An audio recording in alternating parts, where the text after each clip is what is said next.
was something I didn't want to do anymore. I was just over everything to the point where I pretty much quit Instagram. Hello and welcome to the Fortuna Femenina podcast. We talk everything money, mindset, and marketing. Today, I wanted to talk about something that came up yesterday. We were talking about procrastination and how it's so hard to get it together. The person that I was talking to does have a lot on their plate, but I also understand burnout. And that's exactly what I wanted to talk to you about today. How burnout is very real, how I experienced it, and really moving forward, what you should do to get ready for the year. At the time of this recording, October, sometimes we don't think about the new year until it's like December 30 with the 9 seconds. But the reality is, if we start planning now, from now, our 2024 or whatever new year is going to be less stressful. You're not scrambling at the end or even at the beginning of the year, trying to figure out what your plans, what your goals, and all of that stuff. Before I get into all of the tips I'm going to give you today, I burned out in 2022. And it was pretty bad. I already felt like I was going to burn out. So many people asked me for things. Everybody wanted a piece, wanted free stuff. I felt like everybody was trying to get my help. Reached out whenever I would drop everything that I was doing in order to get them a tutorial or help them recruit or help them whatever I was doing until I finally lost my joy for my business. It was something I didn't want to do anymore. I didn't want anyone to talk to me. I didn't want to help anybody. I was just over everything to the point where I pretty much quit Instagram. I didn't really want to be on Instagram anymore.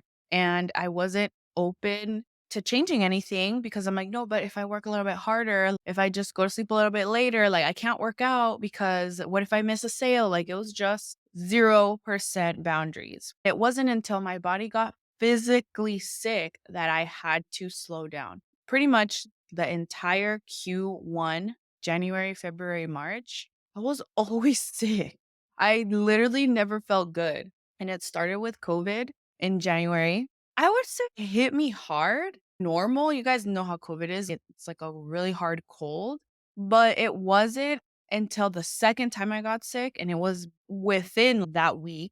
Okay. So COVID recovered supposedly. My immune system was still down, and then I got sick again. And that one hit me hard. And when I say hard, I was on the floor, on the toilet, wild disaster. At that moment, I'm like, damn, okay, I'm over here still trying to do business things. Why is it that I feel so pressured to do all this business stuff if it's not even really working? I decided to slow down. I decided to really take a look at what am I freaking doing in life right now?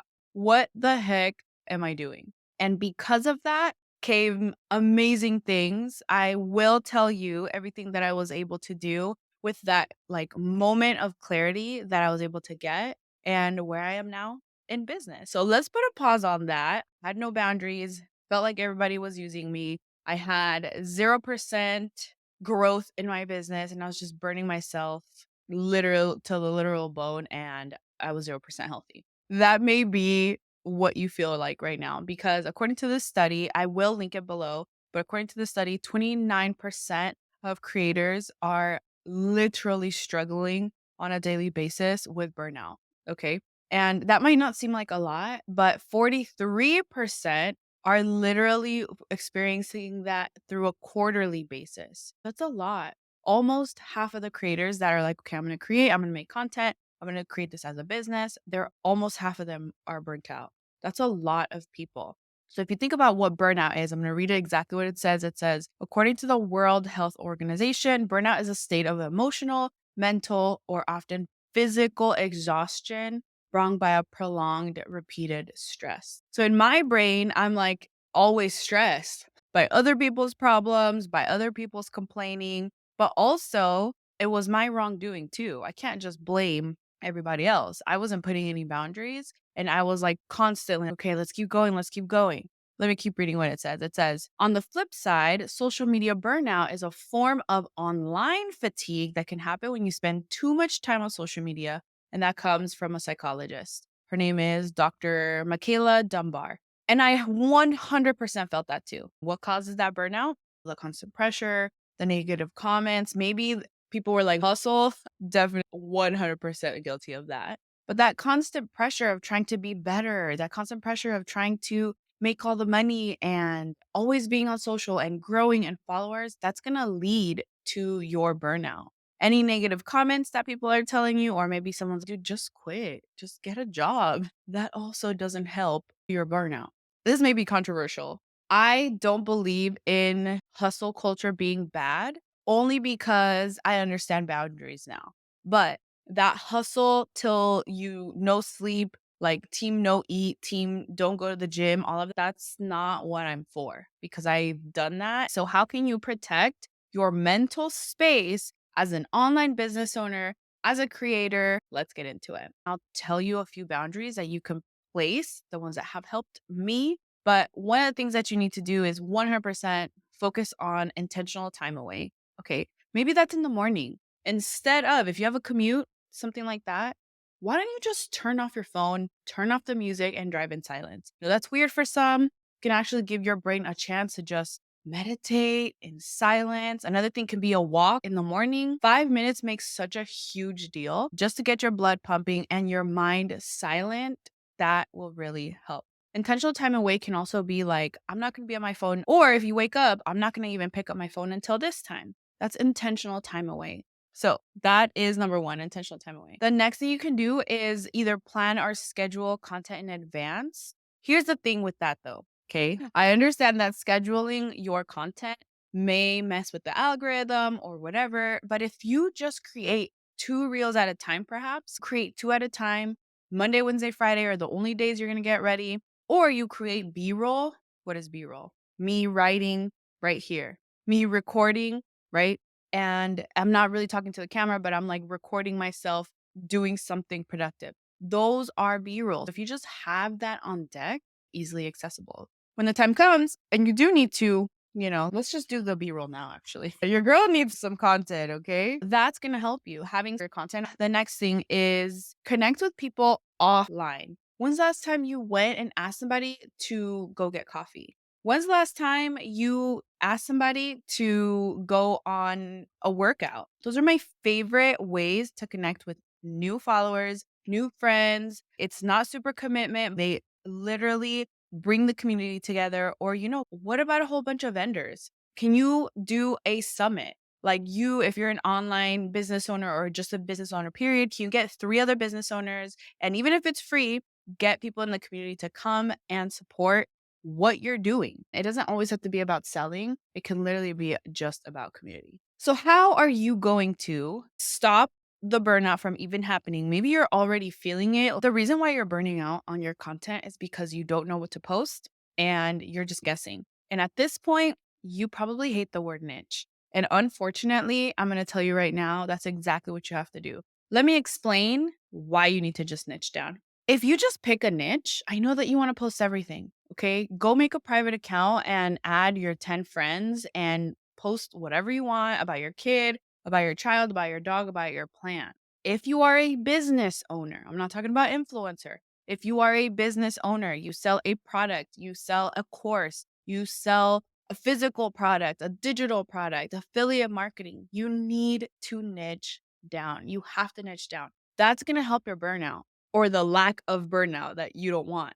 Because when you just niche down and you know exactly what you're going to talk about, if you're going to talk about curly hair or healthy hair tips, now you already know. Monday, you're going to talk about how you wash your hair. Tuesday, you're going to talk about the best type of products. Wednesday, you're going to talk about hairstyles. Like there's no guessing that you know exactly what you're going to talk about. And I literally have decided to niche down with my products. And on day 3, the very first reel is like completely surpassed 10 all of my other reels. The second one, it was decent. But the third one got me finally a freaking DM that I've been waiting for. And it was all because my algorithm was confused. I'm like posting about my kid and trying to be cutesy. Dude, I'm sorry. My kid's not going to monetize. Like, we need to focus and niche down. This is not probably something that you want to hear, but just do it. If you want to post fun stuff, just make a close friends or make a private account somewhere that you don't care if you get engagement or not. Is that controversial? Are you mad at me? The next thing that you have to do so you don't burn out is placing those boundaries. And those boundaries are going to look different for you. But one thing that I did that really helped me was texting from an outside app. So I will link this below this video. But I personally use Project Broadcast. Now, it's on my phone. It's literally an app and it does help with mass texting. If I have customers that I can text and I could just send them like you know how like you get those Fashion Nova text messages like, hey, 50% off today. That's exactly what you can do with Project Broadcast, but you can also text one on one. So for me, every single person that I don't want to lose their deal or they paid me for a coaching program or they're in my network marketing business, anyone, or they're my customer, then I just text them through that. And it keeps me organized. And guess what? I don't want to log out at 8 p.m. and I don't want to be on my phone anymore. That's fine. I'm not going to get the notification because those are my office hours. That's it. I don't have to log in until 8 a.m. if I want to the next day. But everything stays organized. And that's basically like my business number without having to get a whole new phone. And you can call off of it. Like it's pretty cool. It literally tells you, hey, do you want to use your phone or do you want to use this device or Project Broadcast number? And you can do that. So nobody has to have your personal number. I think that's a very good way to set yourself up as one of the boundaries. The next boundary that has really helped me stay focused is muting any account that is not bringing me joy or that I find myself comparing to. The person that I was talking to was saying how they felt like they were constantly trying to be like XYZ influencer slash business owner. And I had to tell them, look, this is a boundary that's going to help you.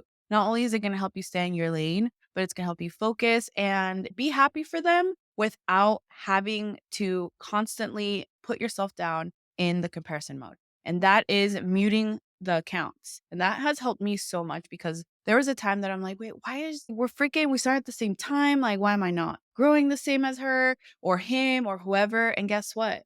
Who cares? Who cares who is growing? You need to stay in your own lane. And I was telling this to myself, but I might have to tell you this too. Stay in your own lane and go mute accounts if you need to. And guess what? You can block and unfollow too. Nothing's going to happen. You're not going to piss anyone off. And if they do get pissed off, then that's not the people that you need in your life anyway. That's another boundary that has helped me. Having a different app to text my people, having some sort of boundary around my social media space, because that's obviously my personal space. And number 3, having some sort of automation tools. You guys already know about Snipfeed. I'm not going to get too much into it. I have a whole playlist about why I love Snipfeed, but I like it because it's an all-in-one solution. I did have different places I took payments from. Like I had my course place. If I had coaching, I would do this place. If I had to do an invoice, I would do it on PayPal. It was too much. So I decided to just put everything on Snipfeed, like a Zoom masterclass.